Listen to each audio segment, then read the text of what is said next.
Aula de número 22 sobre o básico de Java. Nesta aula de número 22, a gente vai estudar basicamente aí sobre array lists. Na aula de número 21, eu recomendo que você vá no meu perfil e assista às demais aulas, né? A gente viu aí sobre arrays. Só que trabalhar com array em Java, né, é um pouquinho chato aí e tem algumas limitações. Então a gente é preferível estar trabalhando com array list, né, com uma implementação um pouquinho mais robusta, beleza? Bom, como sempre aí, né, eu estou utilizando o livro que eu mesmo escrevi, que é a Introdução à Programação em Java. Eu escrevi esse livro aqui em 2023. Estou utilizando ele como base aí, né, para a gente estar estudando Java, beleza? Bom, vamos lá então para a página que nos interessa, né? No vídeo passado aí, como eu falei, a gente estudou aí, né? Essa estrutura de dados aqui, ó, que é a primeira estrutura de dados que você estuda, né? Quando você está aprendendo aí a programar, que é basicamente arrays. Qual que é a desvantagem de você utilizar array aí, né? Dentro de qualquer linguagem de computador? Basicamente, né? Um array ele não pode ser redimensionado. Então, por exemplo, eu criei aqui um array de nomes, né? E ele tem 5 casas. Então, ele vai inicializar com essas 5 casas aqui e vai morrer com essas 5 casas aí. Ó. Ele nunca vai, né, crescer. E isso é um pé, né, no saco, digamos assim. Então, você tem que ficar copiando o array para um outro maior, redimensionando e assim sucessivamente, né? Bom, o Java aí, né, ele permite com que a gente crie uma estrutura mais robusta, né? Então, para você criar, por exemplo, aí um array com 5 elementos, né, um array list, você basicamente aí, ó, informa um array list, certo? E eu vou colocar aqui no array list, né, nomes, certo? Então esse aqui vai ser o nome da nossa variável. Agora eu vou utilizar o operador new array list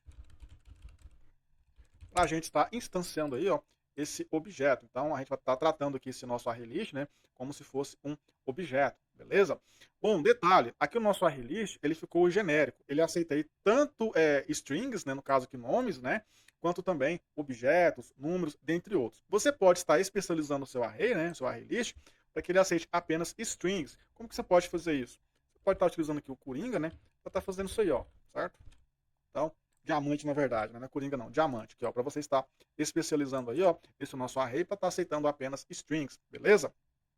Bom, e como é que você faz agora para adicionar os elementos aqui no nosso array, né? O array list em si, ele é semelhante, né, ao array. Então ele começa na posição 0 e vai sempre de n-1, onde n é o número de posições que que o seu array possui, né, menos 1. Então a gente começou aqui, por exemplo, ó, no índice 0, né, no index 0, aí você tem 0, 1, 2, 3, 4. Né? Esse 4 aqui ó, quer dizer o quinto elemento do nosso array. No array list é a mesma coisa, certo? Então aqui você vai acessar nomes, que é o nosso array, ponto add. Então aqui a gente vai colocar agora ó, esses nomes aqui, ó, Helena, Alice e também Laura aí, ó, certo? Então vou dar aqui um Ctrl C, Ctrl V, só para a gente estar agilizando aí um pouco o vídeo, né? Então, Laura, Sofia e Manuela. E você pode ter notado o seguinte, eu não precisei informar aqui no nosso array list a quantidade de elementos, né, que ele precisa ter. Ele tem um redimensionamento dele aí, é automático, certo? Então tá aí, ó, certo? A gente populou o nosso array list, certo? Bom, e tá, como é que eu faço então para recuperar esse elemento aqui, ó, sendo que eu não sei a posição que eles estão aí, igual lá no array que eu informava a posição 0, estava em tal lugar, a posição 3 estava em tal lugar. Simples. Você vai contar a quantidade de elementos que tem aqui, ó. Então temos 0, 1, 2. Digamos que eu quero acessar esse segundo elemento aqui, ó, pra gente, né? No caso é o terceiro do array list. Então como é que você faz? 0, 1, 2. Então aqui em nomes, eu vou acessar, né? Então ponto get o index de número 2, né? E a gente vai ter aí, ó, aqui um F6 para rodar e compilar o nosso código.